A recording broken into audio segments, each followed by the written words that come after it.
Hi, I'm Patrick Bruff, and I'm here today with Bert Gardner from K-8 to give everyone an update on the Easthampton K-8 school building project that's going on.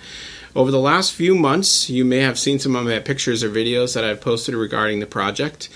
And moving forward, I hope to do a few more of these with Bert, and we're going to hopefully try and do them once a month as the project moves on so people can kind of see what's happening down there, because you can't actually see what's happening from the street. So it's great to see these videos and kind of show people what's happening on. So thanks, Bert. Thanks for joining me today. Thank you. So Bert, what is your role and what are you doing here? All right. So the city hired our firm, K-8, to serve as the architect for the school, which basically means we're responsible for the design of the project. Some viewers may remember me from some of the public forums the city hosted during the study phase. Yep, absolutely, yep. And so what is happening over the last 8 months? So where are we? As you can see in the video, we're kind of showing through some shots from March, and there's some in June and July, and the end shots are where we are today. So tell me what's been happening for the last 8 months over there. All right, so work began in January of this year with the contractor mobilizing on site. The very first thing they did was to set up some safety measures to make sure that the construction activities remained separated from the school activities. Yeah. That was the first priority. As soon as that was established, they began mobilizing and doing a lot of earthwork. A lot of people may not realize it, but the new school, the floor is at about 5 to 6 feet higher than the existing football field, so a lot of fill had to be brought in. A lot of good fill, right? A lot of good fill, right? It's all engineered fill. Into that, we have it tested. Every lift, basically, which is about a foot or two at a time, yep, gets tested by an independent testing agency to make sure it meets the standards for the project and will support the building. So the building will be supported quite fine, right? It will. There will be no sinking, as they like to say. Correct. All right, good answer. So that was the footing work, and then where we go from there? So that took us through March, prepping the site, and they started pouring footings in March. They spent the next month or two doing that until late April is when the first pieces of steel started to arrive on site. The steel erection took another couple months and really just completed about a week or so ago, with the frame of the building being completed and the steel deck on all the floor slabs and at the roof level. Simultaneously, there was a lot of underground stuff that people will never see, the underground drainage and sanitary systems, the electrical systems, yep, servers coming into the building.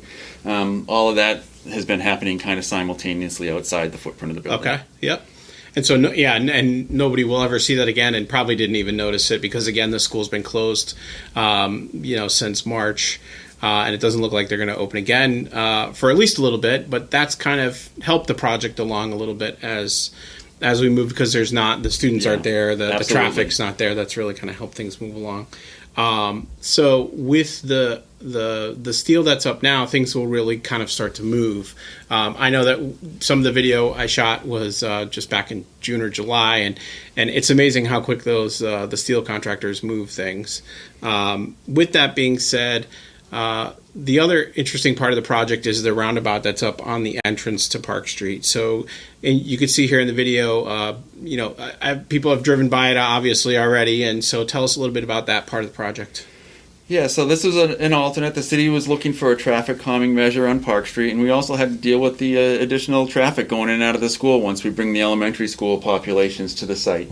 The work has actually been progressing way ahead of schedule, mm-hmm. In part largely due to the school being closed down. Actually has been a big benefit there, but they're ready to begin paving this week. So on Wednesday this week, the 19th, we'll see the paving start, and that will last a few days, and then all the traffic will be routed to a new traffic pattern around the roundabout. So when you say, so the rotary will be done, or will it just be the first kind of phase of done? Meaning it's the first phase of done. So the signage and everything will probably come pretty quickly, at least temporary signage, so that people know what to do. Okay. But the binder course is what's going down this week, the paving. We're not going to do the final paving until later in the project, just to kind of preserve the quality of the surface as long as we can in the project. Okay, great.